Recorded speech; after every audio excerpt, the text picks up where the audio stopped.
এই যে সুন্দরী, তোমাকে রোজ এই পথ দিয়ে হেঁটে যেতে দেখি, আবার মাঝে মধ্যে দেখি ছেলে নিয়ে ঘুরতে যাও। আমাকে একটু চান্স দেওয়া যায় না? আঙ্কেল, আপনি সব কি বলছেন? আমি আপনার মেয়ের মতো। ধুর, কি যে বলো, আমাকে কি আঙ্কেলের মতো লাগে? সবে মাত্র 60 পেরোলাম, এনজয়ের আসল বয়স তো এখনই।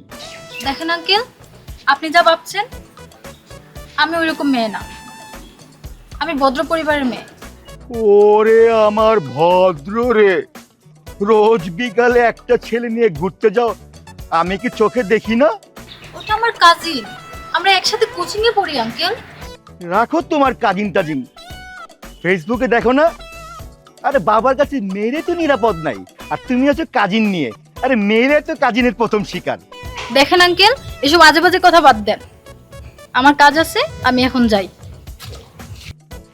যাও যাও যাও, এই হাফিজের পাল্লায় পড়ছো, কাজ তো তোমাকে হতেই হবে। ভাইয়া, সবই তো শুনলাম, এখন বলো কি করা যায়? কি করা যায় মানে? কালকে বেটা ধরে আচ্ছা মতো ধোলাই দিব, ওর জন্মের মতো লুচ্চামি ছুটে দিব, জীবন আর কোনো মেয়ের দিকে তাকাবে না। আরে না না ভাইয়া, সিনক্রেট করা যাবে না, তাতে মহল্লায় কথাটা ছড়িয়ে পড়বে আর আমার বদনাম হয়ে যাবে। জানো তো, পুরুষরা যতই দোষ করুক, সব দোষ পড়ে মেয়েদের।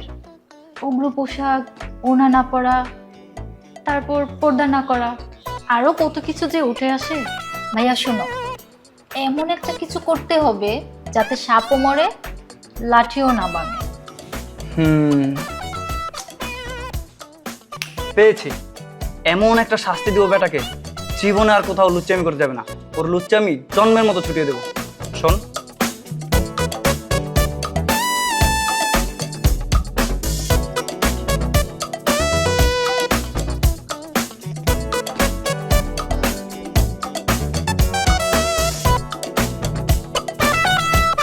কি ব্যাপার, ফোন করে ডাকলা, মেঘ না চাইতে বৃষ্টি?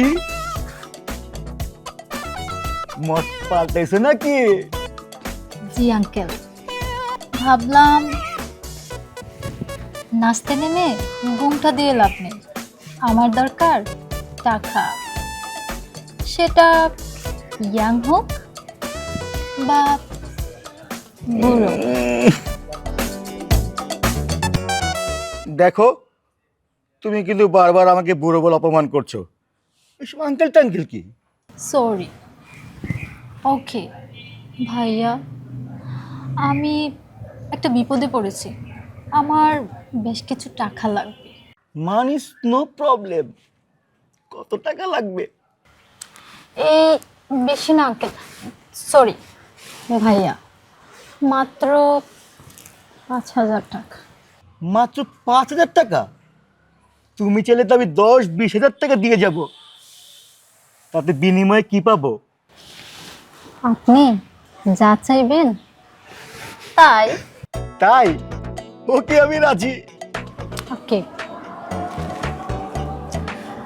ভাইয়া, আমার ঠিকানাটা আমি আপনাকে টেক্সট করে পাঠাচ্ছি, আজ বিকালে ঠিকানা মতো চলে যাব। তাহলে আমি আসি। ঠিক আছে, যাই।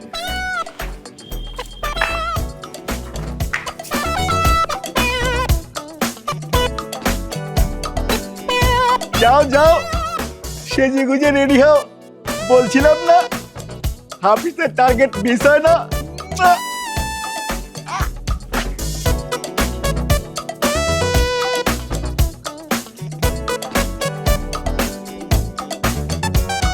ময়না পাখি, সোনা পাখি, তোমার জন্য অনেক টাকা নিয়ে এসেছি। তোমার চাঁদ মুখখানা দেখি। এ কি যারা মা, তুই এখানে? কেন বাবা, আশ্চর্য হচ্ছ? আশ্চর্য হওয়ার কিছু নেই। তোমার দরকার মেয়ে মানুষ, তা মেয়ের বয়সী হোক আর নিজের মেয়ে হোক, তাতে কিচ্ছু আসে যায় না। এসব কি বলছিস মা? এসবের মানে কি? মানেটা আমি বলছি। আপনি যখন গতকাল আমার সাথে এই বিষয়টা করেছেন, তখনই আমি সিদ্ধান্ত নিয়েছি যে আপনাকে একটা শিক্ষা দেওয়া উচিত, কিন্তু কিভাবে দেব সেটা ভেবে পাচ্ছিলাম না। আর তখনই আমার কাজিন আমাকে সাহায্যের জন্য এগিয়ে আসে। এখানে তোমার কাজিন এলো কোত্থেকে? সিলভার কাজিন আমার ক্লাসমেট, সে যখন আমাকে সব কিছু খুলে বলে তখন লজ্জায় আমার মাথা হেট হয়ে গেছে। আর তখনই আমি রাকিবকে আমার এই প্ল্যানের কথা বললাম, আর সিলভা সেটা শুধু বাস্তবায়ন করেছে। তাই বলে নিজের বাবা কিভাবে লজ্জা দিবে? লজ্জা? আপনার মতো মানুষের আবার লজ্জা আছে নাকি, যে রাস্তায় নিজের মেয়ের বয়সী মেয়েদের সাথে লুচ্ছামি করতে পারে, টাকার বিনিময়ে তার সাথে সময় কাটাতে দ্বিধাবোধ করে না? তার আবার লজ্জা কিসের? আমাকে আর তোরা লজ্জা দিস না মা। যারা তুই যেমন আমার মেয়ে, সিলভাস থেকে আমার মেয়ে, এখন থেকে তোর বেশি সব মেয়েদের আমি আমার নিজের মেয়ে চোখে দেখবো। এই তো আমার লক্ষ্মী বাবা, এখন থেকে এলাকায় তাহলে তোমার লুচ্চা হাফিজ টাইটেলটা একদম মুছে যাবে।